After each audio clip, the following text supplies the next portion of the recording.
Hi everyone, it's Erin again, and today I'm going to show you the wonders of this and give you 3 ways how using the metronome in your practice can help speed up your progress. Okay, let's jump in.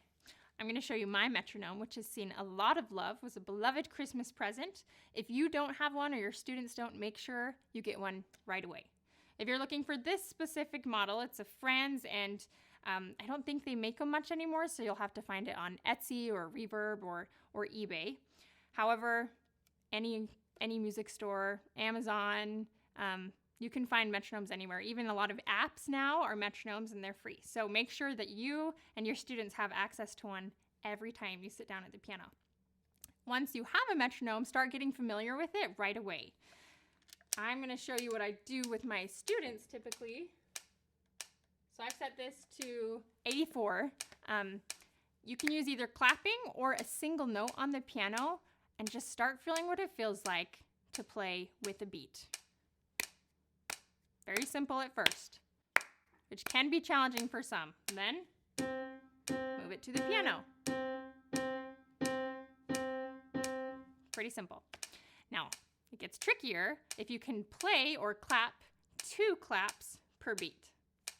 1, 2, 1, 2, 1, 2, 1, 2, 1, 2, 1, 2, 1, 2, 1, 2, 1, 2. If your students are even more advanced, try 3 per clap or per beat. 1, 2, 1, 2, 1, 2, 1, 2.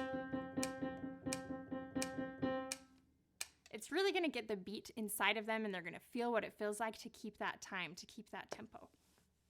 Once you're familiar with your metronome, apply it in these 3 areas of your practice, and you're going to see yourself progress so much faster. The first area is technique. Any technical finger exercises that you're doing, use the metronome every time. So for example, if you're practicing scales, it's one thing to have the notes, it's another thing to keep time and feel that pulse inside of you and to hear it and play along with it.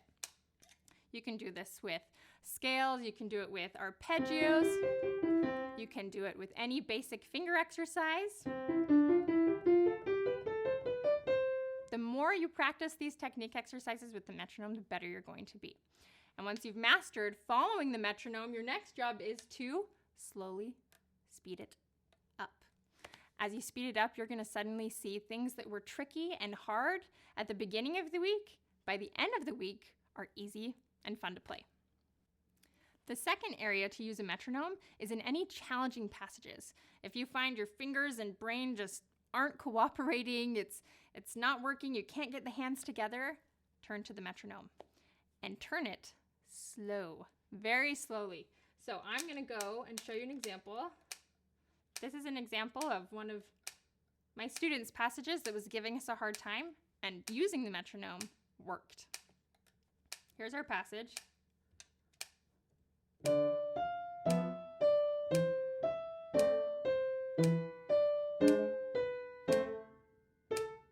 Now, this song is supposed to be very fast. So this is a really slow tempo to make sure we can get it perfect. Now we use it to slowly increase our speed, just like boiling a frog. And we can do it 5, 10 times in a row and just slowly get faster so it feels easier and easier to your fingers.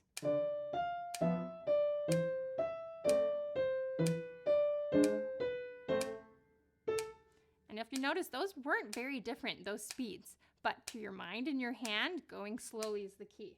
So I would do it, maybe I'm at 66 now, I would try again at 72, at 84.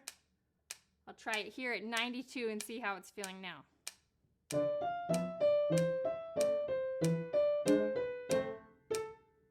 Okay, 92 felt good. I'm going to skip. Maybe I'd do 100. This is a lot of space to move, but going this slowly is going to make all the difference. So now we're at 126. Okay, and the goal eventually is to be closer to here.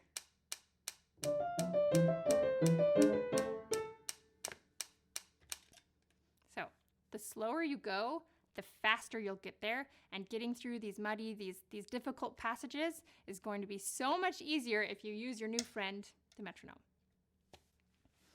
The third area in your practice to use the metronome and make the biggest difference is when you're ready to play your piece from start to finish. We want our piece to be like a roller coaster. It may go up and down here and there, but we never want it to stop. Even for just a couple seconds too long to find the note, I tell my students all the time, we just need to get rid of the pauses, the little stops and pauses. And it's a tricky thing to do, but not with the metronome. If you start at a slow pace and maybe do a page, or if you're ready to play the entire piece, go for it. But start at that slow pace and slowly speed it up. I'll give you one more example of what this looks like in another piece my student was playing. Now I'm going to be playing 3 notes per click, so listen for that.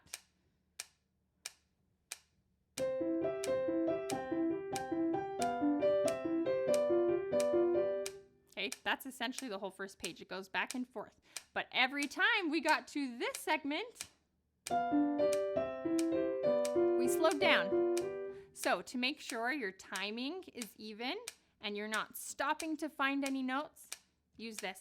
Use it like it's your best friend and you want to see it every day. As soon as you're comfortable using it, I can guarantee that your piano abilities, your progress is just going to skyrocket.